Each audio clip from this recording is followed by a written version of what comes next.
1999. The Y2K bug is threatening to destabilize everything. And the internet is gaining momentum. A newly developed technology known as MP3, designed to compress audio files from CDs for storage on the hard drives of PCs, is about to take the world by storm.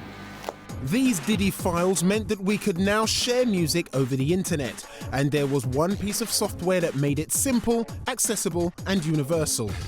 Two students, both by the name of Sean, but each spelt differently, came up with a music sharing project. Messrs. Fanning and Parker called this project Napster. Napster was peer-to-peer software that allowed users to share whatever MP3 music files they had saved on their hard drives with any other Napster user in the world, meaning that you could search for and download any album or music track you fancied for free. Unsurprisingly, Napster soon became a massive hit, especially amongst students on university campuses, thanks to their super-fast internet and limited restrictions.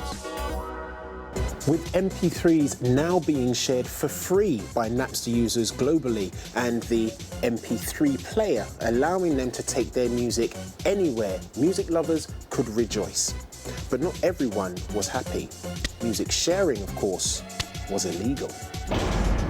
When heavy metal behemoths Metallica discovered that their whole back catalogue was being shared with Napster users around the world and they weren't seeing a penny in royalties in return, they joined forces with other artists and filed a lawsuit against Napster for facilitating the illegal transfer of their copyrighted material. Unfortunately for Napster, they lost the battle and had to close. It was the end of the line for this particular music gravy train, and its 27 million users were left out in the cold. But Napster is still around today, I hear you cry, and you'd be right.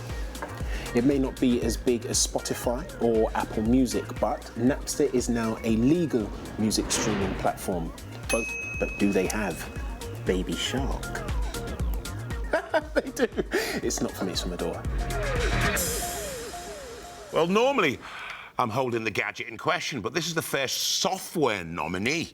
So, what's the verdict, guys? Well, I think it should go on. I mean, it was very influential in changing the way we listen to music and consume content, even right down to sort of the idea that you download an individual track rather than a whole album. And also the underlying technology, peer-to-peer, was so useful in lots of other platforms, even things like the BBC iPlayer, for example, relied on it. So overall, thumbs up from me. OK.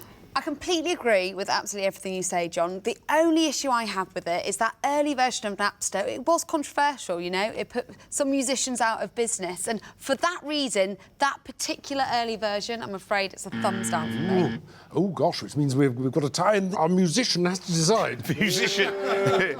Oh, well, listen, I actually agree with Georgie, I'm afraid. The negative effects were far too great and far too varied for me to put that up. So it's a thumbs down from me. Oh, sorry, Sorry, Otis.